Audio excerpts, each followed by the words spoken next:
बिस्मिल्लाहिर्रहमानिर्रहीम। अस्सलाम वालेकुम दोस्तों। इस लेक्चर में हम क्वेश्चन नंबर 10 को लाइफो मेथड से सॉल्व करना सीखेंगे। फॉर्मेट ऑलरेडी मैंने बनाया हुआ है, सारे क्वेश्चंस में हमारे पास फॉर्मेट सेम ही बनेगा। फर्स्ट एंट्री से स्टार्ट करते हैं। हमें यहाँ पर बताया गया है कि अक्टूबर 1 balance brought down 400 kg at the rate ₹4 कि 1 अक्टूबर को पहले से मशहूर मैन्युफैक्चरिंग कंपनी के पास 400 kg पड़ा हुआ है, जिसमें हर kg की कॉस्ट है ₹4। सो यहाँ पर जो पहले से हमारे पास पड़ा हुआ है स्टोर में, उसको हमने बैलेंस के कॉलम में रिकॉर्ड करना है। डेट के कॉलम में हमने लिखना है अक्टूबर 1। ओपनिंग है हमारे पास 400 kg, जिसमें पर kg कॉस्ट है 4। मल्टीप्लाई करेंगे 400 को 4 से, तो हमारे पास टोटल कॉस्ट कैलकुलेट होगी 1600। इसके बाद नेक्स्ट एंट्री है हमारे पास अक्टूबर 2 की। Purchased 400 kg at the rate ₹4.20। 400 kg purchase किया और पर kg कॉस्ट है 4.20। परचेज़ किया तो रिसीव के कॉलम में एंट्री होगी 400 kg पर kg कॉस्ट है 4.20। कैलकुलेट करेंगे इसको 400 मल्टीप्लाई 4.20, आंसर आया हमारे पास 1680। अब यहाँ पर जो पहले से स्टोर में पड़ा हुआ है इसको रिकॉर्ड करेंगे। 400 पर kg कॉस्ट है 4, टोटल कॉस्ट है 1600।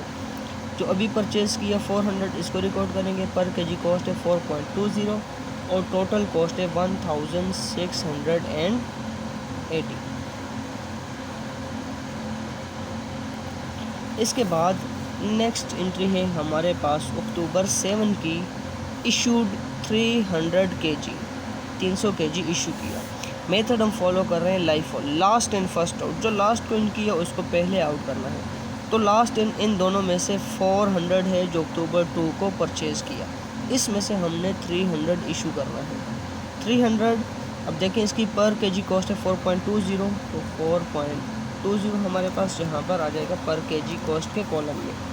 300 मल्टीप्लाई 4.20, टोटल कॉस्ट आई हमारे पास 1260। अब स्टोर में हमारे पास बचे 400 kg, पर kg कॉस्ट है 4, टोटल कॉस्ट है 1600। इन 400 में से 300 इशू किए, रिमेनिंग है हमारे पास 100 kg, पर kg कॉस्ट है 4.20। मल्टीप्लाई कर देंगे, मल्टीप्लाई 4.20, आंसर आया 420, जो टोटल कॉस्ट है इन 100 kgs की। इसके बाद नेक्स्ट एंट्री है हमारे पास अक्टूबर 11 की। Purchased 300 kg at the rate ₹4.50। Purchase किए 300 kg और पर kg कॉस्ट है 4.50। सो यहाँ पर रिसीव के कॉलम में एंट्री होगी 300 kg, पर kg कॉस्ट है 4.50। टोटल कॉस्ट कैलकुलेट करनी है। 300 मल्टीप्लाई 4.50, आंसर आया हमारे पास 1350। अब यहाँ पर स्टोर में देखें हमारे पास पड़े हुए हैं 400 kg, पर kg कॉस्ट 4, टोटल कॉस्ट है 1600। इसके बाद 100 kg, पर kg कॉस्ट है 4.20, टोटल कॉस्ट है 420। जो अभी परचेज़ किए 300 kg, पर kg कॉस्ट है 4.50 और टोटल कॉस्ट है 1350। इसके बाद नेक्स्ट एंट्री है हमारे पास अक्टूबर 17 की। Return to supplier 150 kg purchased on October 2, 2022। जो अक्टूबर 2 को परचेज़ किए थे 400 kg, ये इसमें से 150 kg हमने सप्लायर को रिटर्न कर दी। ठीक है, अब इसकी एंट्री कहाँ पे होगी? सबसे पहले ये देखते हैं कि जब हम सप्लायर से परचेज़ करते हैं तो रिसीव के कॉलम में हम उनको पॉजिटिव रिकॉर्ड करते हैं, लेकिन जब हम सप्लायर को रिटर्न करेंगे तो रिसीव के कॉलम में ही हम उसको ब्रैकेट में यानी माइनस में रिकॉर्ड करेंगे। और यहाँ पर बैलेंस जब रिसीव करते हैं तो यहाँ पर रिकॉर्ड करते हैं और बैलेंस में ऐड करते हैं। लेकिन जब रिटर्न करेंगे तो यहाँ पर माइनस में रिकॉर्ड करेंगे और बैलेंस में से भी माइनस करेंगे, क्योंकि हमारे स्टोर में से यूनिट्स कम हो जाएंगे। यहाँ तक क्लियर। इसके बाद देखते हैं कि जो यूनिट्स हमने परचेज़ किए थे अक्टूबर 2 को, क्या ये अभी भी हमारे पास पड़े हुए हैं या नहीं। सो देखते हैं। 400 kg परचेज़ किए थे, पर केजी कॉस्ट थी 4.20, टोटल कॉस्ट थी 1680। अक्टूबर 17 को ये यूनिट्स हमारे पास यहाँ पर इशू हो गए। देखें, हमने 300 यूनिट्स इशू किए, तो ये 300 यूनिट्स हमने इन 400 यूनिट्स में से ही उठाए थे, तो हमारे पास यहाँ पर 100 यूनिट्स रिमेनिंग है, और ये भी यहाँ पर सेम टेस्ट पड़े हुए हैं 100 यूनिट्स। ठीक है, पर केजी कॉस्ट इनकी 4.20। अब यहाँ पर सिनेरियो ये है कि हमारे पास स्टोर में पड़े हुए हैं 100 केजीज़ और हम इशू कर रहे हैं 150, इशू नहीं सॉरी रिटर्न कर रहे हैं। अगर तो हमें यहाँ पर बताया गया होता कि जो हमने इशू किए हैं 300 केजी मैन्युफैक्चरिंग डिपार्टमेंट को, अगर तो वहाँ से रिटर्न हुए होते स्टोर को, तो ये यूनिट्स पहले स्टोर में आते, स्टोर में से फिर हम सप्लायर को रिटर्न कर देते। लेकिन यहाँ पर हमें यह नहीं बताया गया कि ये यूनिट्स रिटर्न हुए। इट मीन्स दैट कि ये यूनिट्स जो इशू किए गए थे ये आगे मैन्युफैक्चरिंग में यूज़ हो गए, प्रोडक्शन में यूज़ हो गए। ठीक है, अब यहाँ पर हम अज्यूम करते हैं कि लेट सपोज जिस सप्लायर से हमने ये यूनिट्स परचेज़ किए थे, कोई ऐसा कन्फ्लिक्ट हमारा उसके साथ आ गया कि उसने हमें बोला कि जो 400 यूनिट्स आपने परचेज़ किए थे मुझसे, इसमें से 150 आप मुझे रिटर्न कर दो। या हम उसे कहते हैं कि आपने जो हमें 400 केजीज़ दिए थे, इसमें से हम आपको 150 रिटर्न कर रहे हैं।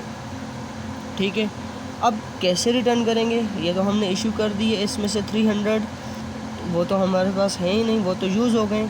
अब एक और चीज़ देखते हैं, यहाँ पर क्वेश्चन में हमें बताया गया है कि जो यूनिट हम उससे परचेज़ कर रहे हैं, जो रॉ मटेरियल हम उससे परचेज़ करें, उसका नाम है MM99। मीन्स दैट कि एक ही सप्लायर से हम एक ही किस्म का रॉ मटेरियल यूज़ करें, उसमें कोई भी डिफरेंस नहीं है। प्राइस का डिफरेंस हो सकता है, वो अलग चीज़ है।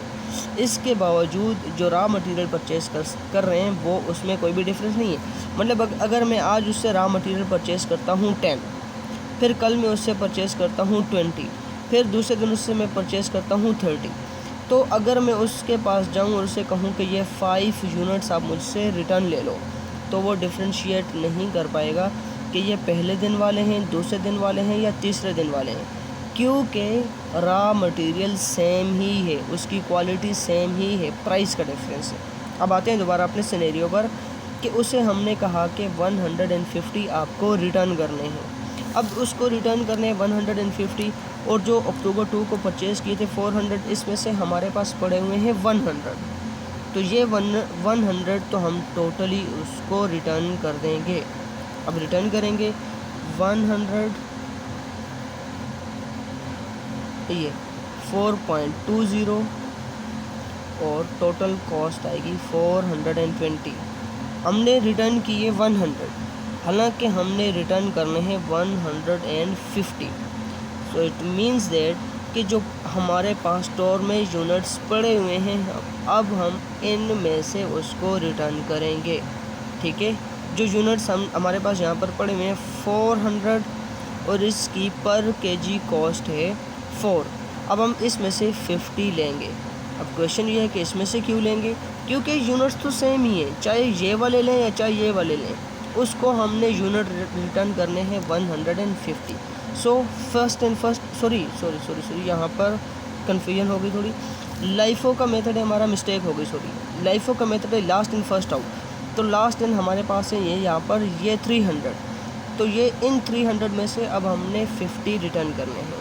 सो इसकी पर यूनिट कॉस्ट हमने ये लेनी है, हरगिज़ नहीं। जिस कॉस्ट से हमने अक्टूबर 2 को परचेज़ किए थे उस कॉस्ट से ही हमने उनको रिटर्न करना है, लेकिन यूनिट्स हमने ये वाले लेने हैं। ठीक है, इन 300 में से हमने 50 रिटर्न करने हैं, पर केजी कॉस्ट लेंगे 4.20। 50 × 4.20 टोटल कॉस्ट हमारे पास कैलकुलेट हुई 210। सो यहाँ पर अभी स्टोर में हमारे पास कितने यूनिट्स पड़े हुए हैं, ये 400 सेम इट इज़, पर केजी कॉस्ट है 4, टोटल कॉस्ट है हमारे पास 1600। अब ये 100 हमने टोटली सप्लायर को रिटर्न कर दिए, तो ये हमारे पास स्टोर में नहीं है। इन 300 में से भी हमने 50 रिटर्न किए हैं, तो रिमेनिंग है हमारे पास 250, ठीक है। और अब यहाँ पर इनकी पर केजी कॉस्ट हमने लेनी है 4.50, जो हमेशा की तरह हम यहाँ पर इसको कैलकुलेट करते हैं। 250 मल्टीप्लाई 4.50, यहाँ पर हमारे पास इसकी टोटल कॉस्ट आई 1125।